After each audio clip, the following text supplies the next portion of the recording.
ये गौतम खट्टर समाज में और कितनी नफरतें फैलाएगा। मदर टेरेसा को डायन कह रहा है, अहिल्याबाई होलकर को देवी कहता है। फर्क समझिए दोस्तों, मदर टेरेसा के बारे में इसने जितना भी गलत बात की है सब बेबुनियाद है। मदर टेरेसा यहाँ पे कोड़ियों की, लेप्रोसी जिनके कोई होते नहीं है उनकी सेवा करती थी।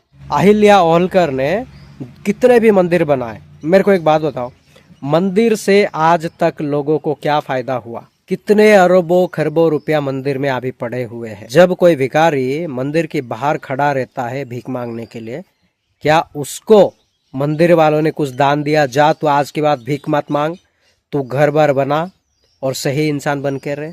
ये गौतम खट्टर को मंदिर ही दिखाई देते। क्यों?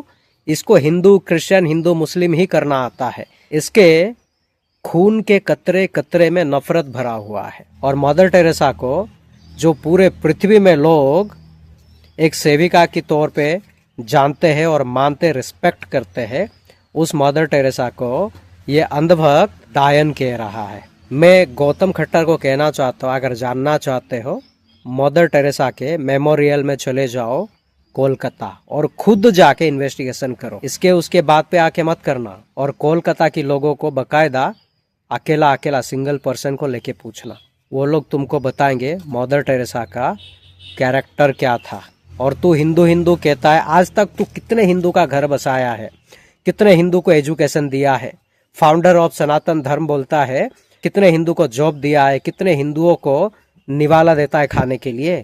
इनकी जो सबसे बड़ी देवी बना करके खड़ी करी मदर टेरेसा, इस देश में किसी भी नौजवान को दिखाइए ये कौन है। देश का 90% हिंदू नौजवान वो बता देगा कि शी इज मदर टेरेसा, सब उसको जानते हैं। लेकिन इस देश के नौजवान को दिखाइए अहिल्याबाई होलकर, नहीं जानता। इस देश के लिए आदर्श अहिल्याबाई होलकर है या डायन मदर टेरेसा है? अहिल्याबाई होलकर जिसने मंदिरों का निर्माण किया, उत्तर से लेकर के दक्षिण तक, पूर्व से लेकर के पश्चिम तक, पूरा जीवन तोड़े गए मंदिरों को बनाती रही। आज हिंदू समाज के लिए वो गौण हो गई है, मुख्य नहीं है। आज हिंदू समाज किसको मानता है? Mother Teresa, symbol of humanity. लेकिन मदर टेरेसा का आप सच जानते हैं? 1950 में उसने एक संस्था बनाई, मिशनरी ऑफ चैरिटी, जिसमें निर्मल हृदय अस्पताल की स्थापना उसने करी। निर्मल हृदय बनाने के बाद दुनिया में यह प्रचारित करा कि ये मानवता की पोषक है। लेकिन सत्य ये था कि वो मानवता की हत्यारी थी, पोषक नहीं थी। और ये मैं नहीं कह रहा हूँ, उनके यहाँ डॉक्टर अरूप चटर्जी जो एक वॉलेंटियर थे, उन्होंने एक पुस्तक लिखी, Mother Teresa an untold story. उस पुस्तक में उसको उन्होंने रहस्य को उजागर किया कि मदर टेरेसा के यहाँ जो नई सिरिंज होती है,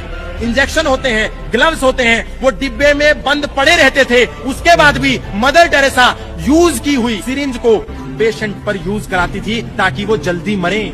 और ऐसा कहती थी कि पीड़ा ईसा मसीह का, खुदा का आशीर्वाद है, प्रेम है। लेकिन वही मदर टेरेसा को जब कार्डियक अरेस्ट आया, हार्ट अटैक आया, तो उस मदर टेरेसा ने वो पुरानी सिरिंज उपयोग नहीं करी। वो मदर टेरेसा कलकत्ता के सबसे हाईटेक अस्पताल में जाकर के भर्ती हो गई, BN बिरला रिसर्च इंस्टीट्यूट में। यदि पीड़ा ईसा मसीह का प्रसाद था तो मदर टेरेसा ने क्यों निर्मल हृदय अस्पताल में अपना इलाज नहीं कराया? निर्मल हृदय अस्पताल था ही नहीं, वो तो एक गटर खाना था जहां पर लोगों को लाया जाता था केवल मारने के लिए। वो लोगों को बचाती नहीं थी, केवल बाइबल देती थी। और जब मर जाता था आदमी, मरने की कगार पर होता था, तो निर्देश था कि उसके सिर पर हाथ रख करके उसको बैप्टाइज किया जाए, यानी कि उसको ईसाई बनाया जाए। ईसाई बना करके उसको मार देते थे।